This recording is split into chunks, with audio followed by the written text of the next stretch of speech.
You're watching Giants Now by Chat Sports. I am your host, Marshall Green. Appreciate everybody for stopping by as we are back at Radio Row here at the 2025 NFL Combine, breaking it all down and covering everything Big Blue. We're going to react to the reports and what we have been told that Matthew Stafford and his representatives have met with the New York Football Giants. That's why you subscribe to the channel, though. We get you guys free, informative, entertaining updates every day on the Giants. We're live at the Combine. We're doing the work for you. We're having the conversations to try to get you guys the inside and most up-to-date information.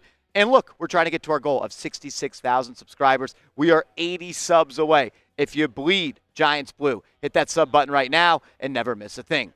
All righty, so Matthew Stafford has met with the New York Giants here. Matthew Stafford's representatives is the correct way to say it. They met with the New York Giants here at the Combine back on Tuesday. And remember, we broke this down a couple of days ago when the reports came out that the Rams gave Stafford and his agent the opportunity to go speak to the other 31 teams in the National Football League to really get a better grasp and understanding of what his value is when it comes to a contract, because that's the whole reason we're talking about a Stafford trade. He wants more guaranteed money, and right now it seems like him and the Rams are a little bit further apart in those discussions where they would like to be. So the Rams are trying to use really some evidence from the other 31 teams to try to find a true value point, and that's where we are. Joe Schoen was asked yesterday about Matt Stafford at the Combine that we posted a video about, and he said, you got to ask the Rams. Well, sounds like Joe Schoen got to ask the Rams pretty much yesterday what it might take. I also wanted to take a look at this tweet from Jordan Renan, insider for the Giants that works for ESPN. He tweeted out yesterday saying, it's pretty clear after a couple of days in Indianapolis that the Giants' top priority at quarterback is Matthew Stafford. We'll see what happens with him in the Rams and move on from there. And I'm not willing to go as far as to say it's Matthew Stafford or bust for the New York Giants at this point, but we know, and we heard from yesterday, Joe Schoen made it clear he's willing to do whatever it takes to find that next quarterback. Yeah, and where we are, Tommy DeVito is our only quarterback on the roster, so you may evaluate both of those. Those both may be options. So, again, we don't know what's going to happen in the draft. We don't know who's going to be there. When we get around these kids, they may or may not be a fit for us. So, we're going to have to address the position somewhere. And even if you get a young quarterback, you'd like to have a vet, in the room with them to show them the ropes and how to be a pro. So, we're looking at all different avenues. It's, hey, is this guy going to be really good for a young quarterback, or is this guy a starter? Or can we get a guy in the draft? Or if we do, should we have a guy that's more of a guy that can develop and show a guy how to be a pro? So, we're going to look at vets. We're going to look at the draft. We're going to look at trade candidates. We're going to look at under every rock to, find the best prospect for us going into the 25 season. Another quote that really went viral here at the Combine yesterday from Joe Schoen was that I'm for taking swings at the quarterback position.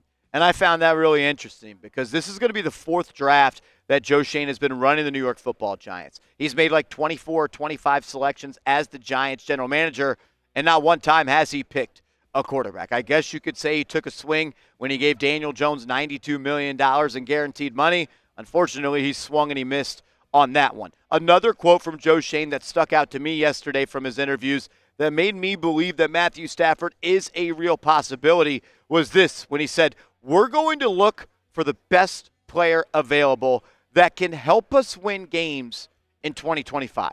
And when you're talking about the potential free agent quarterbacks that could be traded, as well as Cam Ward and or Shedeur Sanders, the player I believe that gives any team in this league the best chance to win a game and multiple games in 2025 is Matthew Stafford. We'll see if the Giants continue to pursue that avenue. We do know for sure, though, at this point, it's more than just the Giants interested in Stafford. Reports from Adam Schefter this morning saying the Las Vegas Raiders are also interested in him, as well as the Pittsburgh Steelers. And I believe there are probably other teams, but it sounds like those are the top three teams at this moment. Also, reports coming out from Jordan Schultz. Sounds like the Raiders, they're all in as on Matthew Stafford as well. And Dianna Russini, she said this, quote, Matthew Stafford's exploration of his market value the last few weeks has indeed attracted significant interest from teams, notably the Raiders and the New York Giants. Teams are anticipating the Rams will now be driving up the asking price if they decide to move on from him. Jordan Schultz also with this bombshell report.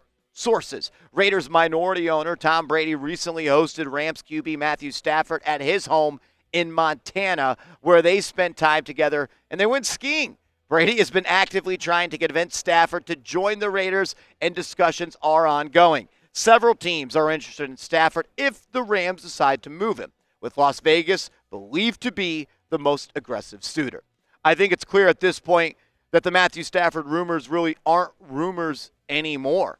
These are real life stories. This is happening. I'm not going to say the Rams are shopping him at this point, but they're definitely listening. And as we know, they are allowing teams to talk to him. There's going to be competition for Stafford. The Raiders, the Steelers, and the Giants, they all need a quarterback, and I think they all are really, really going to pursue him. Something I found really interesting was Dianna Russini saying this: the Rams are comfortable with Jimmy Garoppolo as their starter, and they would feel good about him as a short-term bridge quarterback. No one in 2025 should be comfortable with Jimmy Garoppolo as their bridge quarterback, and no one should feel good about it. Yesterday, Sean McVay, he went on Twitter and did an interview with Ryan Fitzpatrick, and I thought he gave some really good insight talking about Stafford and what really got him to this point, and the transparency that the Rams and Stafford have had together, allowing him to talk to other people and wanting to get this situation wrapped up as soon as possible with respect to the Rams and Stafford. But I thought this quote tweet from Dan Duggan was interesting, saying this was refreshingly open from an NFL coach on a sensitive topic. Here it is. My read: the Rams are serious about trading Stafford if they can't get on the same page financially. So you got Russini talking about Jimmy Garoppolo being an option for him that they would be happy with. And now you have Dan Duggan and others believing that the Rams are actually potentially going to pull that trigger on a Matthew Stafford trade. Should the Giants pull the trigger? What do you think? Type T for trade, type P for pass. Let me know, do you want Stafford on the New York Football Giants? A Stafford trade is complicated, though, on so many different levels. And if you've been watching this channel for the better part of the last 2 months, you've seen me follow this story and document it every step of the way. But the reason that this story is so complicated is for 4 major things, in my opinion. First being, what is his trade value? What is a team going to give up for Matthew Stafford? But more importantly, what are the Los Angeles Rams willing to move off of Matthew Stafford for? Reports have come out that they're looking for a first-round pick, and if they are, the Giants are out. They are not going to trade the number 3 overall pick for a 37-year-old Matthew Stafford, which brings me to my next point. He's 37 years old. How can you be willing to mortgage the future by giving up a premium pick like pick number 3 or pick number 34 to a 37-year-old quarterback who, no doubt, he was great last year, but quarterbacks usually fall off as they do get closer to 40. How much money is he looking for on a new deal?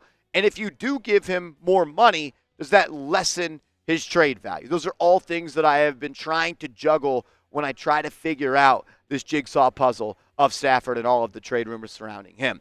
I don't love giving him a new deal, though, if the Giants trade for him. Though one of the main reasons, and the first reasons I found him so attractive as a trade piece, outside of still being a top 5 quarterback in the NFC, is that he only had a cap charge of $27 million if you made a move for him, and he had a cap hit of $31 million in 2026. That is a bargain for Stafford, and probably a reason why he wants new money. And I don't love giving up a premium pick and giving up premium dollars to a 37-year-old quarterback for a team like the Giants who, no matter how much we love them, I don't think are just a quarterback away from hoisting the Lombardi Trophy. I am willing to guarantee, though, the rest of his contract.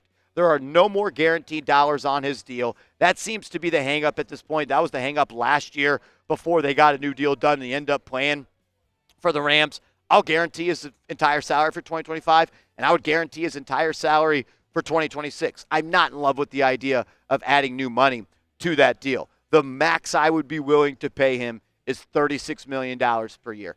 That is the number that he was willing to play for last year for the Los Angeles Rams.